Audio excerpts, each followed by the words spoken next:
Yang saya hormati Bapak-bapak yang ada di depan, terutama Bapak Kiai Gus Baha. Perkenalkan, nama saya Imran, asal dari Poso, Sulawesi Tengah. Alhamdulillah pada kesempatan hari ini kita diberikan nikmat oleh Allah untuk bisa bertemu dengan Bapak Kiai yang mungkin secara pribadi dan mewakili mungkin perasaan teman-teman semua di sini. Ada kerinduan, keinginan untuk berjumpa langsung dengan Kiai, dan alhamdulillah terlaksana dengan berkat artinya dari Allah Subhanahu wa taala melalui bapak-bapak kita dari Densus bisa memfasilitasi.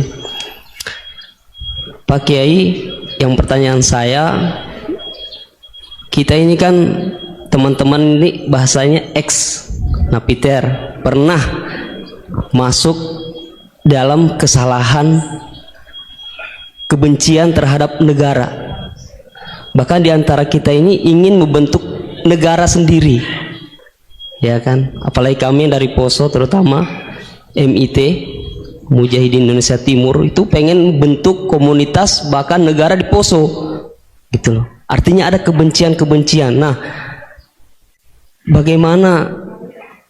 Karena kami dulunya punya doktrin negara ini negara yang togut, gitu loh.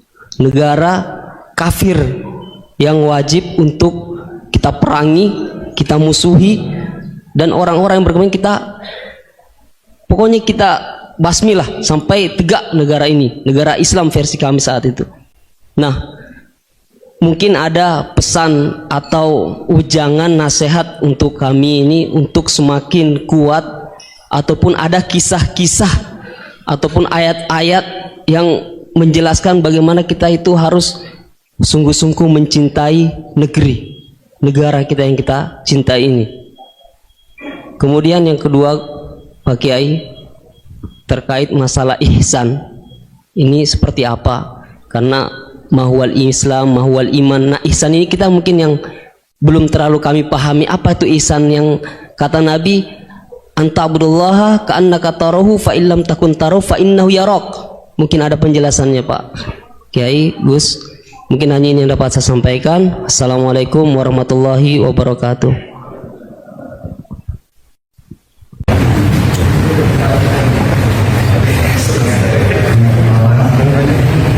Alhamdulillah hari ini bisa bertemu dengan Bapak yang memang dari saya berbeda dari YouTube-nya pada masa itu, dan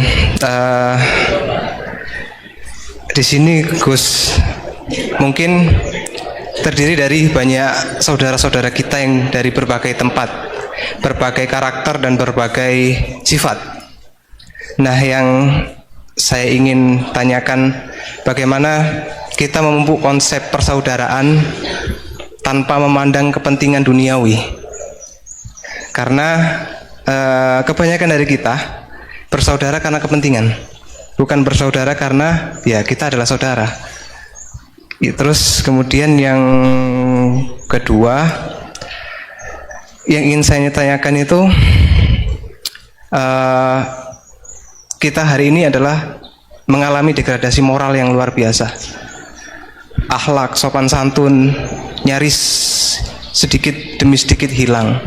Nah, bagaimana cara kita untuk memupuk agar generasi kita selanjutnya tetap berakhlak, beretika terhadap yang lebih tua, ataupun kepada sesamanya, ataupun kepada yang lebih kecil. Mungkin sekian dari saya. Assalamualaikum warahmatullahi wabarakatuh. Monggo, silakan maju sama yang tanya. Nama, Mas Wildan, di situ aja. Ada. Jadi kayak diskusi gitu kan. Tadi zaman dari Sulawesi namanya pernah ngaji. Mas Wildan pernah ngaji. Tadi apa? Al-ihsan anta bidawaha ka'annaka. Coba diulang lagi. Al-ihsan anta abdullaha ka'annaka tarahu fa illam takun tarahu fa innahu yaraka. Oh ya, bagus, masih bisa dibenarkan. Ya bagus, masih ingat. Namanya siapa tadi? Imran. Imran. Ya. Memang orang sana kalau baca Imran apa Imron gitu. Dari sana Bugis Imran, jadi orang sana nggak pakai ro. Kalau orang ro jadi pakai ra. Kalau ainnya Ain pakai ain. berarti apa? Imron gitu. Ya kalau sana tulisan KTP Imran. Imran.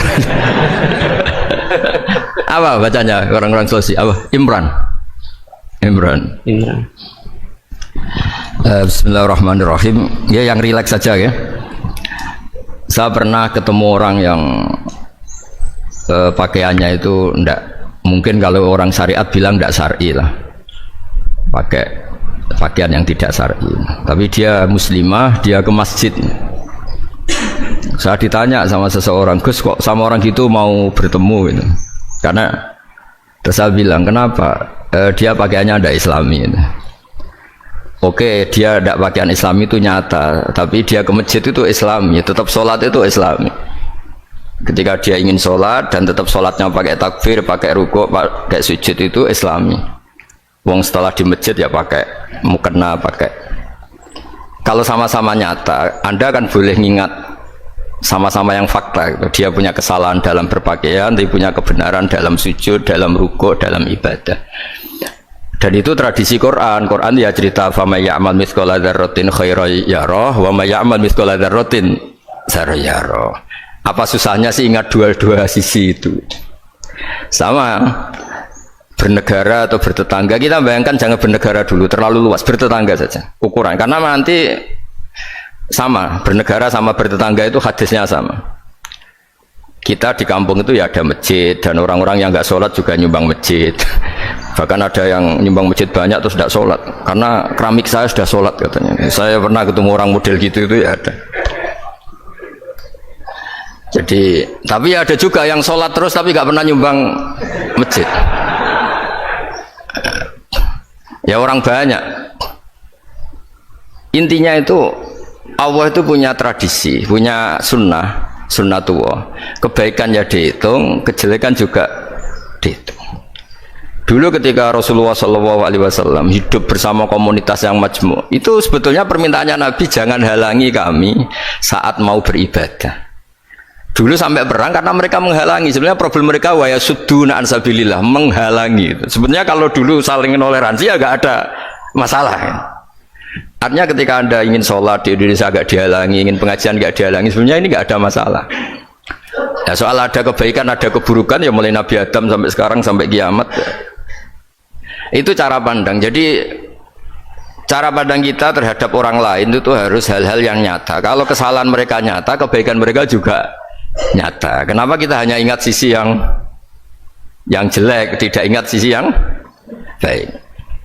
Saya sering cerita ke santri-santri saya, setiap saya pengajian diundang orang di mana-mana itu saya mesti istighfar. Karena nggak ada pilihan. Saat saya datang ke pengajian di Sulawesi, misalnya saya tinggal ngaji di sini. Saat saya ngaji di sini, ninggal undangan yang di sana. Hidup itu tidak banyak pilihan, meninggalkan kebaikan, melakukan kebaikan. Artinya gini, dalam kebaikan saja ada kebaikan yang ditinggalkan. Apalagi dalam kejelekan. Makanya di sini ada pepatah terkenal dalam ilmu tasawuf tuh, wastighfaruna yahtaju ilal istighfar. Saat Anda baik saja butuh istighfar. Bapak saya kalau guyon gini, Mas Sofyan, ada imam istiqomah jadi imam masjid sampai tua sampai batuk-batuk, itu bagus istiqomah, tapi itu masalah kata bapak, akhirnya nggak kaderisasi katanya. Itu istiqomah apa nggak mau diganti orang lain katanya. Ada kiai dai di mana-mana, itu mesti orang muji, oh itu dai di mana-mana, laris nggak pernah di rumah, pondoknya pasti bubar itu karena ditinggal. Jadi kebaikan seperti ada orang sering sowan kiai, wah itu malah lebih masalah lagi kan. Kadang kiainya pas istirahat, yang disalamkan template uang jatah susu anaknya. Hari itu waya tagihan malah lari sowan kiai. Nah, harusnya di rumah ada berdoain tagihan listrik entah apa. Jadi makanya di hikam itu terkenal kata-kata manusia itu siapa? Manusia itu mangkanat mahasinuhu masawiyah fakai falatakunu masawihi masawiyah.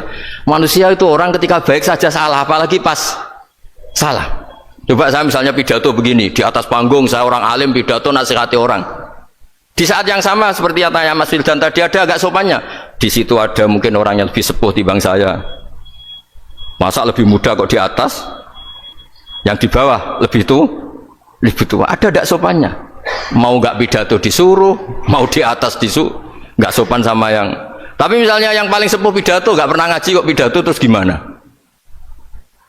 Artinya ketika kita baik saja ada salahnya, apalagi pas salah.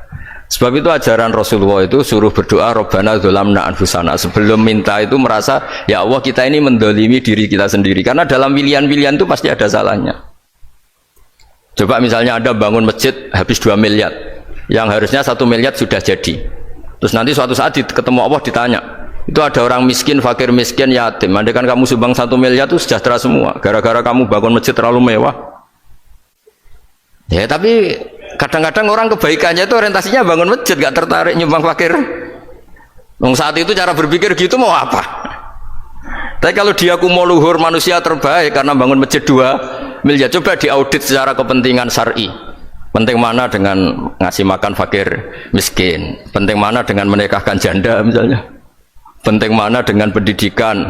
Apa artinya masjid mewah orang nggak tahu halal haram, nggak tahu najis, nggak tahu cara sesuci, nggak tahu cara adzan yang benar. Terus penting mana untuk beli kitab sama dipakai masjid? Apa artinya beli kitab apa tapi nggak makan? Penting mana makan sama beli kitab? Ada auditnya. Makanya manusia itu ketika baik pun disuruh istighfar, apalagi ketika salah. Nah dengan perasaan seperti itu kebencian pada orang lain luluh karena potensi baik pada orang lain ternyata tinggi dan potensi salah ke kita juga tinggi. Nah dilatih gitu. Jadi di Ihya itu ada kitab tawaduk. Kitab tawaduk itu dilatih ketemu orang tua. Huwa aksaru ibadatan, dia mesti ibadahnya lebih banyak karena lebih tua timbang saya, pasti sholatnya lebih lama timbang saya. Ketika Anda sudah tua melihat anak-anak, huwa aqallu minni maksiatan, mesti maksiatnya tidak banyak karena masih kecil. Terus ketika melihat orang fasik maksiat, la'allahu yatubu alaih fa innahu tawwabur rahim, mungkin Allah memberi tobat, bisa saja. Umar itu ingin bunuh Nabi, tapi Allah memberi tobat. Yang sowan kiai saja tidak mesti dapat tobat. Umar ingin bunuh Nabi, tapi Allah memberi tobat. Akhirnya ya tobat jadi Islam yang baik. Dalam sejarah Wali Songo, Kalijogo sowan Sunan Bonang itu ingin garong, tapi malah jadi muridnya jadi wali. Kalau Allah sudah menghendaki tidak ada ya. Perang Uhud orang Islam kalah itu karena panglimanya siapa? Khalid bin Walid. Tapi dia malah yang dapat hidayah. Nah sama orang yang sekarang Anda benci bisa saja Allah merencanakan ada apa? Hidayah di situ. Dan kita yang merasa benar jangan saja ada rencana Allah bikin kita su'ul khotimah, naudzubillah min dzalik, kan tidak pernah tahu. Nah, dari tidak pernah tahu itu orang diusahakan tawadhu. Wa ma adri ma yuf'alu bi wala bikum, kita tidak pernah tahu. Makanya meskipun saya ini kiai terus kata orang banyak itu ketok, kalau istighfar ya nangis betul ya. Cuma kan nggak perlu di depan umum. Nanti ada penampilan kan ribet kan nanti. Sudah nangis gak ikhlas kan gak mutu ya gitu ya. Yang Mas Wildan tadi apa pertanyaannya diulang selain masalah akhlak tadi?